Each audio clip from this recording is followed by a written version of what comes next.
Today we're going to go over some basic constructions, but instead of using traditional geometric tools, we're actually going to use folding because we can fold paper without any special tools, and hopefully you'll do a great job at that. So what we're going to do is, first of all, we're going to start super basic. We're going to start with a segment. So you have to have a straight edge. And with that straight edge, just make a segment. I'm going to call it AB. The length isn't super important. You don't want it super short. It's just a couple inches. Okay?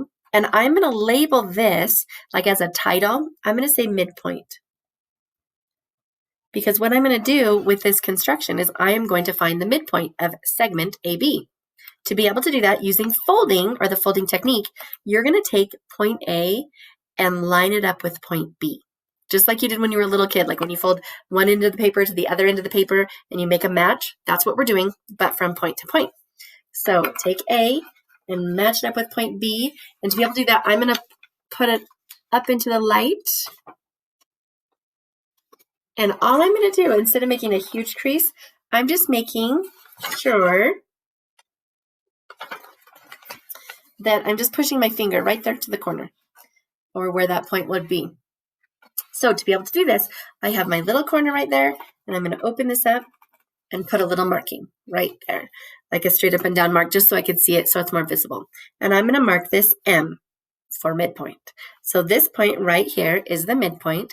I am also going to put 2 tick marks on this side of the segment and 2 tick marks on this side on that segment to represent that each of these segments is now congruent because the midpoint cut it perfectly in half. Now, if it were me and I knew that maybe a month from now, I might have to know how to do this. I might have to remember. And to be honest, you might think, oh, it's pretty easy, but you might forget. So what I would do is I would write steps to find the midpoint. And I would actually write something that I would understand, not necessarily that a teacher would understand, but like what makes sense to me so that a month from now or 2 months from now, I could go back, look at these steps and be like, oh yeah, I remember how to do it. So like line up point A to point B, or whatever you need to make sure you know what it is. And so there is the midpoint.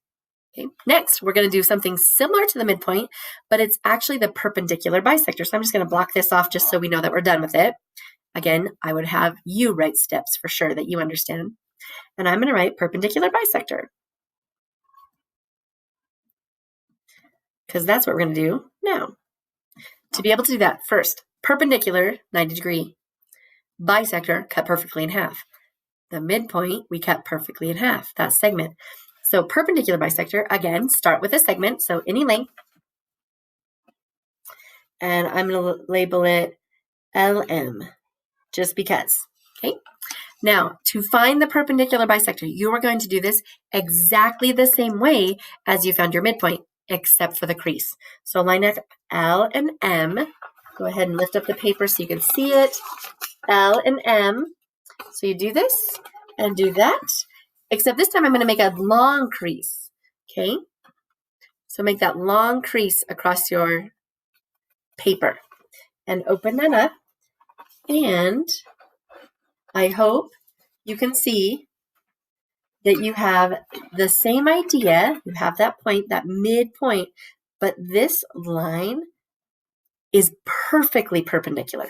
So it's a perpendicular bisector.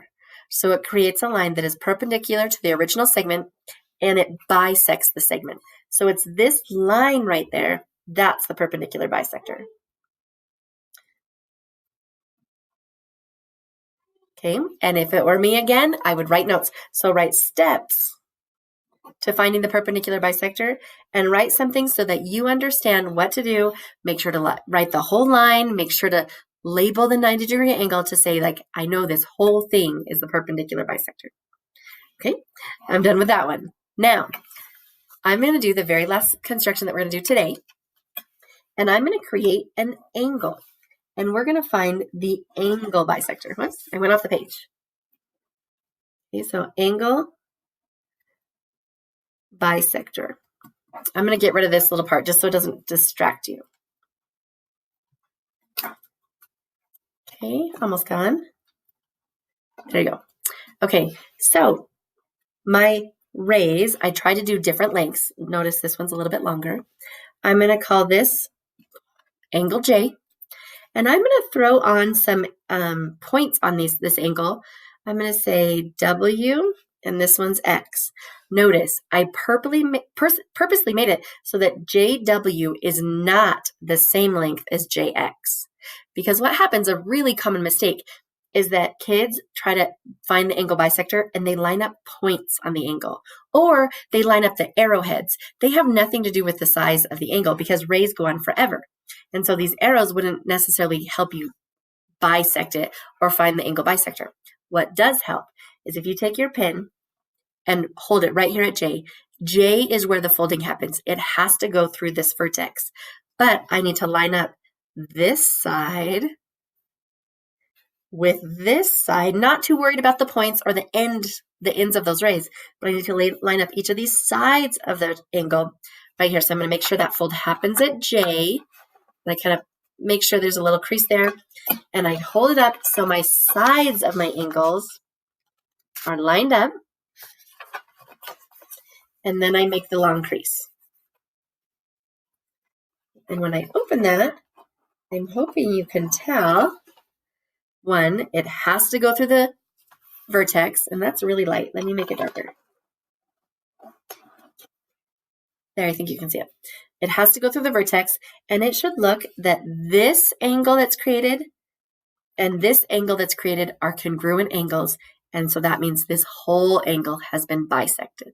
What you need to do is create your steps so that you understand. So 2 or 3 months from now, you can come back and be like, I totally remember how to do this because I have my notes. So you would keep these with the construction and the step-by-step instructions for yourself to remind you later. I hope that helped.